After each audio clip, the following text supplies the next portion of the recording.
Welcome to college classes +3 third semester रही subject MDC multidisciplinary course Sanskrit यार मुख्यतः 4टी unit रही।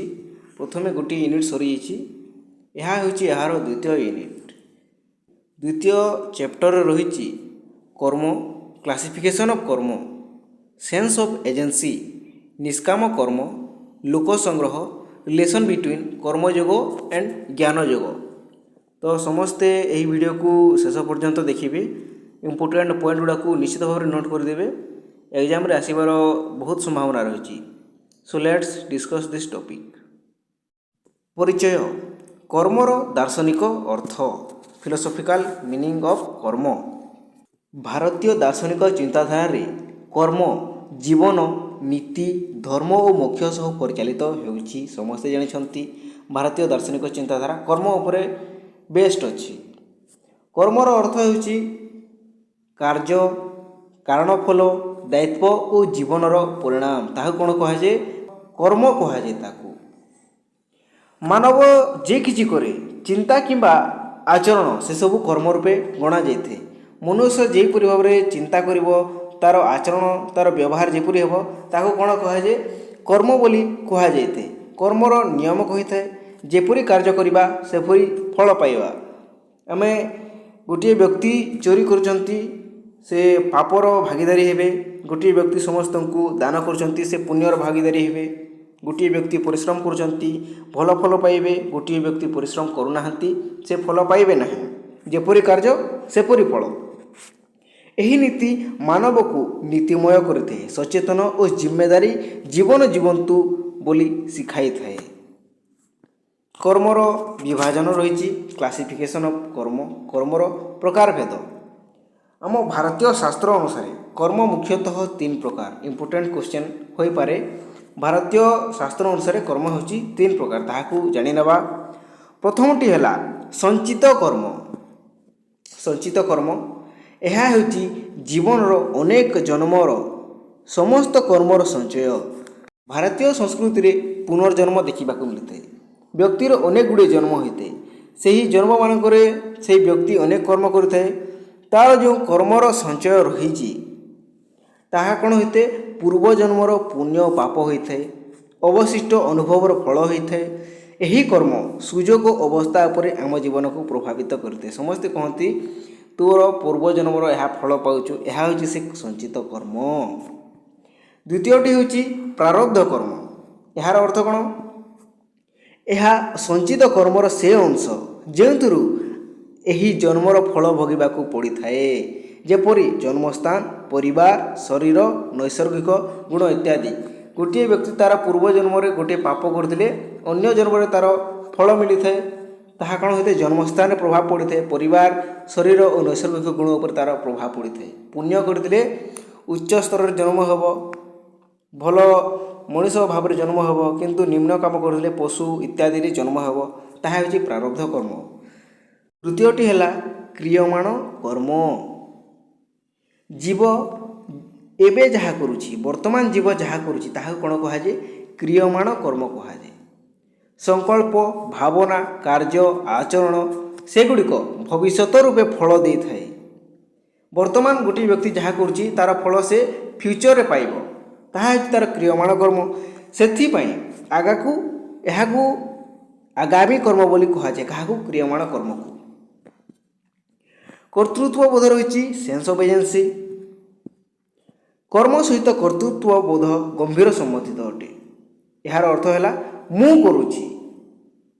मनुष्य जितेबाला निजकू कार्यर मूल कारण भावे देखे ताकू कर्तृत्व बोध बोली कहा जाए। यार 2 फल रही इगो अहंकार और लोभ क्रोध आसक्तिर जन्म मध्य होता है। भगवत गीता कौन शिखाई यही कर्तृत्व बोध सेंस ऑफ एजेंसी उपर कर्म करवा दायित्व किंतु अहंकार पोषण नुहे। लोभ और अभिमान छाड़ी निष्ठापूर्ण कर्मे मोक्ष मिली थाए।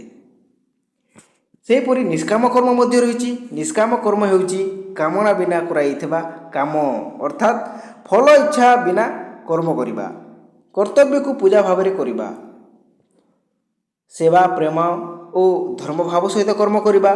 भगवान श्रीकृष्ण को उपदेश रही କର୍ମ କର କିନ୍ତୁ ଫଳରେ ଲଗା ନାହିଁ। କର୍ମଣ୍ୟେବାଧିକାରସ୍ତୁ ମା ଫଲେଷୁ କଦାଚନ। ନିଷ୍କାମ କର୍ମ ଇଗୋ କମାଇଥାଏ। ଆମେ ଫଳର ଆଶା ନ କରି ଯଦି ଆମେ କାର୍ଯ୍ୟ କରୁଛୁ ତାହେଲେ ଆମ ମଧ୍ୟରେ ଇଗୋ ରହିବ ନାହିଁ, ଆଟିଟ୍ୟୁଡ଼ ରହିବ ନାହିଁ। ମନକୁ ପବିତ୍ର କରିଥାଏ ଓ ମୋକ୍ଷ ପଥ ଖୋଲି ଦେଇଥାଏ। ଅନ୍ୟ ପଏଣ୍ଟଟି ହେଲା ଲୋକସଂଗ୍ରହ। ଲୋକସଂଗ୍ରହର ଅର୍ଥ କ'ଣ ରହିଛି? ସମାଜ ସ୍ଥିରତା, ସୁବିଧା, ମଙ୍ଗଳ ଓ କଲ୍ୟାଣକୁ ସୁନିଶ୍ଚିତ କରିବା ହେଉଛି ଲୋକସଂଗ୍ରହ। ଏହା ନୀତିମୟ, ନିଷ୍ଠାପୂର୍ଣ୍ଣ କର୍ମର ସାମାଜିକ ରୂପ ଅଟେ। ଅନ୍ୟମାନଙ୍କ ପାଇଁ ଚିନ୍ତା କରିବା, ମାନବ ସେବାକୁ ଧର୍ମ ଭାବେ ନେବା, ସମାଜ ଓ ଜାତି ଓ ମାନବ ଜାତି ପାଇଁ ମଙ୍ଗଳ କାର୍ଯ୍ୟ କରିବା ହେଉଛି ଲୋକସଂଗ୍ରହ। ଭଗବାନ ଶ୍ରୀକୃଷ୍ଣ କ'ଣ କହିଛନ୍ତି? ବୁଝୁଆ ଲୋକ ନିଜ ସ୍ୱାର୍ଥ ପାଇଁ ନୁହେଁ, ସମସ୍ତଙ୍କ ମଙ୍ଗଳ ପାଇଁ କର୍ମ କରିଥାଏ। ବୁଝୁଆ ଲୋକ ଅର୍ଥାତ୍ ଆମେ ଗୋଟିଏ ଉଦାହରଣ ନେଇପାରିବା। ଗୋଟିଏ ବୃକ୍ଷ ନିଜ ପାଇଁ ସେ ଫଳ ତିଆରି କରିନାହିଁ, ଅନ୍ୟମାନେ କିପରି ଖାଇବେ ତାକୁ, ତାହା ପାଇଁ ସେ ଫଳ ତିଆରି କରିଥାଏ, ସେ ହେଉଛି ବୁଝୁଆ ଲୋକ। ନଦୀ କେବେ ନିଜେ ପାଇଁ ପାଣି ପିଏ ନାହିଁ, କ'ଣ କରିଥାଏ? ଅନ୍ୟମାନେ କିପରି ତାଙ୍କ ତୃଷା ମେଣ୍ଟାଇବେ ତାହା ପାଇଁ ସେ ରହିଛି। ନିଜ ସ୍ୱାର୍ଥ ପାଇଁ ନୁହେଁ, ସମସ୍ତଙ୍କ ମଙ୍ଗଳ ପାଇଁ କର୍ମ କରିଥାଏ। ଏହିଭଳି କର୍ମ ସମାଜର ହିତ, ନୀତି ଓ ଧର୍ମ ରକ୍ଷା କରିଥାଏ। ଆମେ ନିଜର ସ୍ୱାର୍ଥ ନ ଦେଖି ଅନ୍ୟମାନଙ୍କୁ ସାହାଯ୍ୟ କରିବା। କର୍ମଯୋଗ ଓ ଜ୍ଞାନଯୋଗର ସମ୍ବନ୍ଧ କ'ଣ ରହିଛି? ଏହା ମଧ୍ୟ ଗୋଟିଏ ଅନ୍ୟ ପଏଣ୍ଟ ଅଟେ। ଯୋଗଶାସ୍ତ୍ର କର୍ମ ଓ ଜ୍ଞାନକୁ ବିପରୀତ ନୁହେଁ, ବରଂ ଏକୀକୃତ ପରି ଦେଖାଯାଇଥାଏ। କର୍ମଯୋଗ କ'ଣ ଅଟେ? କର୍ତ୍ତବ୍ୟ ଓ ନିଷ୍କାମ ସେବା ଦ୍ୱାରା ଚିତ୍ତ ଶୁଦ୍ଧି କରିବା। ଜ୍ଞାନଯୋଗ ରହିଛି ଆତ୍ମତତ୍ତ୍ୱ ଓ ସତ୍ୟ ଓ ବ୍ରହ୍ମଜ୍ଞାନର ଅନୁଭୂତି ହେଉଛି ଜ୍ଞାନଯୋଗ। ସମ୍ପର୍କ କ'ଣ ରହିଛି ଉଭୟଙ୍କ ମଧ୍ୟରେ? ଜ୍ଞାନଯୋଗ ଓ କର୍ମଯୋଗ ମଧ୍ୟରେ? କର୍ମଯୋଗ ମନକୁ ପବିତ୍ର କରିଥାଏ। ପବିତ୍ର ମନ ଜ୍ଞାନ ଜାଗୃତ କରେ। ଜ୍ଞାନ ମୋକ୍ଷକୁ ସମୀପ କରିଥାଏ। ଯଦି ଆମ ପାଖରେ ଜ୍ଞାନ ରହିବ ତାହେଲେ ଆମେ ମୋକ୍ଷର ନିକଟବର୍ତ୍ତୀ ହେବା। ଏହିପରି କର୍ମଯୋଗ ହେଉଛି ପଥ, ଜ୍ଞାନଯୋଗ ହେଉଛି ଗନ୍ତବ୍ୟ। ଏହାକୁ ତୁମେ ଏଲାବୋରେଟ୍ କରି ମଧ୍ୟ ଲେଖିପାରିବ। ଉଭୟ ଯୋଗର ସଙ୍ଗମ ମାନିବାକୁ ସ୍ୱାର୍ଥହୀନ କର୍ମୀ ଜ୍ଞାନୀ ଓ ମୁକ୍ତି ମାର୍ଗୀ କରିଥାଏ। ଏହାର କନକ୍ଲୁଜନ୍ ରହିଛି, କର୍ମଧାରଣ ମାନବ ଜୀବନର ମୂଳ ଆଧାର ଅଟେ। ଏହା ଶିଖାଇଥାଏ କର୍ମ ଅନିବାର୍ଯ୍ୟ ଅଟେ। ଆମେ କର୍ମ ନ କଲେ ଆମେ ଅନ୍ୟ ରାସ୍ତା ନାହିଁ, ଆମକୁ କର୍ମ କରିବାର ହିଁ ଅଛି। କର୍ତ୍ତବ୍ୟ ହେଉଛି ଧର୍ମ। ଫଳ ଆଶା ନିୟନ୍ତ୍ରଣ କରିବା ହେଉଛି ଆତ୍ମଜୟ। ଯଦି ଆମେ କର୍ତ୍ତବ୍ୟ କରି ତାହାର ଫଳକୁ ଚିନ୍ତା ନ କଲା ତାହେଲେ ହେଉଛି ତାହା ଆତ୍ମଜୟ। ସମାଜ ଓ ମାନବତା ପାଇଁ କାର୍ଯ୍ୟ କଲେ ମୋକ୍ଷର ପଥ ଖୋଲିଥାଏ। ନିଷ୍କାମ କର୍ମ, ଲୋକସଂଗ୍ରହ, କର୍ତ୍ତୃତ୍ୱ ନିର୍ମଳତା ଓ ଜ୍ଞାନ ମିଶେତେ ମାନବ ନୀତିମୟ, ସଚେତନ, ଶାନ୍ତ ଓ ଆଧ୍ୟାତ୍ମିକ ମୁକ୍ତି ଦିଆଯାଇଥାଏ। ତ ଏହା ଥିଲା MDC ସାଂସ୍କ୍ରିଟର ୟୁନିଟ୍ 2। ଧନ୍ୟବାଦ।